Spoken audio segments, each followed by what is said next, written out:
नमस्कार, मैं हूं प्रदीप कुमार। आप देख रहे हैं पॉलिटिकल आइडिया। मित्रों, आज एक बड़ी समाचार निकल कर आ रही है। शायद आजाद भारत के इतिहास के कुछ गिनी चुनी बड़े फैसलों में से एक फैसला यह है कि भारत ने पाकिस्तान के साथ अब फिर एक बार चौथी बड़ी युद्ध लड़ने की तैयारी शुरू कर दी है। पाकिस्तान पर किसी भी समय भारत की सेना हमला कर सकती है और जब भारत की सेना हमला करेगी तो इस बार पाकिस्तान का बच पाना असंभव है। असंभव क्यों है, इस बात को समझने का प्रयास कीजिए। वर्तमान जो स्थिति है पाकिस्तान की, देखिए, किसी भी देश के ऊपर तीन प्रकार के असर पड़ते हैं। एक सामाजिक, दूसरा राजनीतिक और तीसरा आर्थिक। सबसे पहले हम बात करते हैं आर्थिक असर का। पाकिस्तान की जो अभी स्थिति है वो कटोरा लेकर पूरी दुनिया में भीख मांगता हुआ घूम रहा है, लेकिन कई ऐसे देशों ने पाकिस्तान को भीख देने से भी मना कर दिया, केवल इसलिए कि पाकिस्तान को भीख देने से भारत को बुरा न लगे। मतलब पाकिस्तान को भीख देना मतलब भारत से दुश्मनी मोल लेना, और ये दुनिया के कई देश ऐसा नहीं चाहते। इसीलिए पाकिस्तान नाम के भिखमंगे को दुनिया के कई देशों ने भीख भी देने से मना कर दिया। नंबर 1। नंबर 2, वहां के लोग खाने को लाले पड़ते हैं। आपने देखा है वहां कि पाकिस्तान में आटे का भाव क्या है, चीनी का भाव क्या है। वह पाकिस्तान जो 1947 से पहले भारत का अंग हुआ करता था, वो पाकिस्तान आज दाने दाने को मोहताज है। 40% आबादी पाकिस्तान की भयंकर भूखमरी के शिकार है। वो पाकिस्तान वर्तमान स्थिति में भारत के से 10 दिन तक फुल फ्लेज्ड वॉर लड़ने की स्थिति में नहीं है। और जब फुल फ्लेज्ड वॉर लड़ने की स्थिति में नहीं है, खाने के लाले पड़ रहे हैं, तो युद्ध के दिनों में जनता क्या करेगी? किसे नोचेगी? नोचेगी। याद कीजिए कुछ दिन पहले क्या हुआ था पाकिस्तान में। पाकिस्तान की जनता पाकिस्तानी आर्मी के जवानों के घरों में घुस घुस कर तोड़फोड़ कर रही थी। यह होना है पाकिस्तान का, याद है ना? बहुत दिन नहीं हुए हैं जब इमरान खान के मुद्दे पर पाकिस्तान की जनता पाकिस्तानी आर्मी के घरों में घुस घुस कर तोड़फोड़ कर रही थी। और आज जो पहलगाम में यह घटना घटी है, उसके पीछे भी पाकिस्तानी आर्मी है। आसिम मुनीर जो पाकिस्तान का आर्मी चीफ है, उसी के दिए गए बयान, उसी के निर्देशन में यह हमला किया गया पहलगाम में, जब वहां पर 28 लोगों को उसका धर्म पूछकर जान मार दिया गया और 18 अन्य लोग गंभीर रूप से घायल हैं, जिनमें भी कई लोगों की मौत हो सकती है। और उससे भी बड़ा असर क्या पड़ना है? तो इसीलिए आर्थिक रूप से तो पाकिस्तान के पास स्थिति यह है कि भीख मांगने की नौबत है। भीख भी लोग देने को तैयार नहीं है। सामाजिक स्तर पर मैंने बताया, सामाजिक स्तर पर गृह युद्ध की स्थिति बनेगी। वहां की जनता भूखों मरेगी। पानी जो इंडस वाटर ट्रीटी के सस्पेंड करने का परिणाम दिखेगा, अभी दिखा नहीं है, अभी तो केवल घोषणा है भाई। परिणाम दिखेगा कि वहां के लोगों को पानी पीने के लिए, खेतों को सिंचाई के लिए पानी मिलना मुश्किल हो जाएगा। उसका परिणाम क्या होगा? वहां की जनता शांत बैठेगी क्या उसके बाद? भारत पड़ोसी देश है, सही है। लोग कह सकते हैं कि भारत में घुसेंगे तो भारत के जो एयर बॉम्बर्स हैं वो क्या करेंगे? किस दिन के लिए रखे हैं यार? तुमने कहा था ना, पाकिस्तान ने कहा था कि हमारे पास परमाणु बम है, 130 परमाणु बम है। इस बार भी किसी पाकिस्तान के कोई छुटभैये नेता ने इस प्रकार का बयान दिया कि 130 बम मतलब भारत के 130 शहर। अरे तुम्हारा एक बम जो है रास्ते में ही रह जाएगा। तुमने तो नाम भी नहीं सुना होगा ऐसे टेक्नोलॉजी का। इजराइल इस युद्ध में भारत का सबसे बड़ा स्ट्रैटेजिक पार्टनर होने वाला है।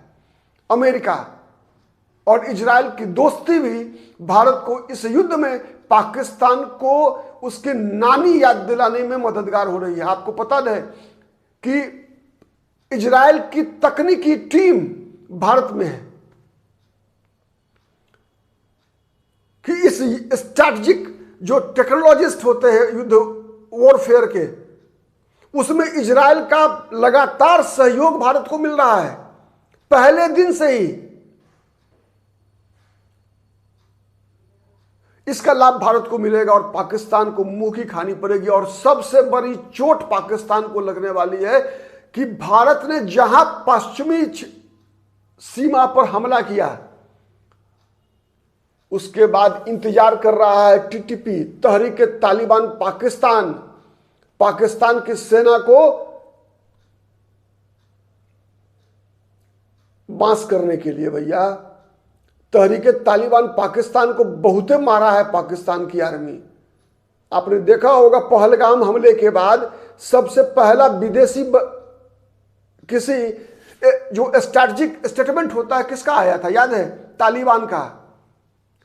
अफगानिस्तान की सरकार ने, अफगानिस्तान में तालिबान सरकार ने इस बात पर दुख जताया था कि भारत में पहलगाम में लोगों को धर्म पूछकर हमला हत्या की गई है, और इसके लिए पाकिस्तान की आलोचना की थी तालिबान ने। यह होता है कूटनीति। इस मामले में, कूटनीति के मामले में भारत के प्रधानमंत्री नरेंद्र मोदी को महारत हासिल है। शहबाज शरीफ की 3 पीढ़ी को कूटनीति नरेंद्र मोदी से सीखनी पड़ेगी।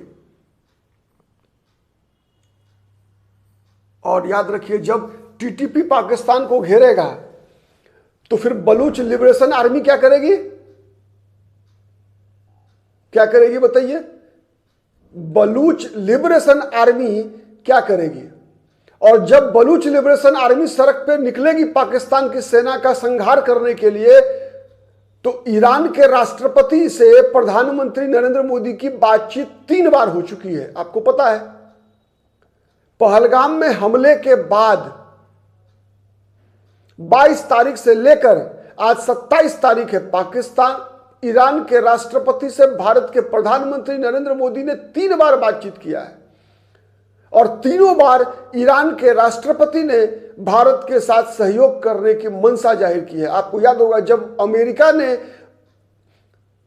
ईरान पर प्रतिबंध लगाया था, तब भी अमेरिकन प्रतिबंध के बावजूद नरेंद्र मोदी ने कहा था कि नहीं, ईरान के साथ हम व्यक्तिगत संबंध खराब नहीं कर सकते, ईरान से हम तेल लेना जारी रखेंगे, व्यापार जारी रहेगा हमारा। और उसका एहसान चुकाने के लिए आज ईरान के राष्ट्रपति भारत के साथ खड़े हैं। और बलूच लिबरेशन आर्मी को ईरान का साथ मिलना, ईरान एक शिया देश है, पता है, इंतजार में है कब किसी सुन्नी देश को, पाकिस्तान जैसे सुन्नी देश को मजा चखाया जाए। इससे बेहतर मौका नहीं मिलेगा। जब टीटीपी भी पाकिस्तान के अंदर पाकिस्तान को थूरेगी, जब बलूच लिबरेशन आर्मी भी अपना, जो इसे कहते हैं ना कि अभी नहीं तो कभी नहीं के मूड में आ चुकी है बलूच लिबरेशन आर्मी। और भारत का वज्र जब ब्रह्मोस गिराएगा तो फिर पाकिस्तान कहां भागोगे? इस बार फिर एक पाकिस्तान टूटने को तैयार रहो। कोई जरूरी नहीं है कि पिछली बार की तरह तो तुम्हारा 2 टुकड़ा होगा, हो सकता है तीसरा टुकड़ा भी हो जाए। इसी में कोई भारी बात नहीं है। खैबर पख्तूनवा, वहां पर भी तुमने जिस प्रकार से इमरान खान को पाकिस्तान की आर्मी ने घेरा है, उसके बाद से खैबर पख्तूनवा के लोग भी तुम्हारे साथ नहीं रहना चाहते। ले दे के बच गए पाकिस्तान। देखते हैं सिंध क्या करता है। सिंध के बारे में भी तो नरेंद्र मोदी ने कुछ जरूर सोचा होगा। आने वाले दिनों में दिखेगा, लेकिन इतना तय है कि इस बार पाकिस्तान का टूटना तय मानिए। इस बार कोई नहीं बचाएगा। आज के लिए इतना ही। बहुत बहुत धन्यवाद। नमस्कार, जय हिंद, जय भारत।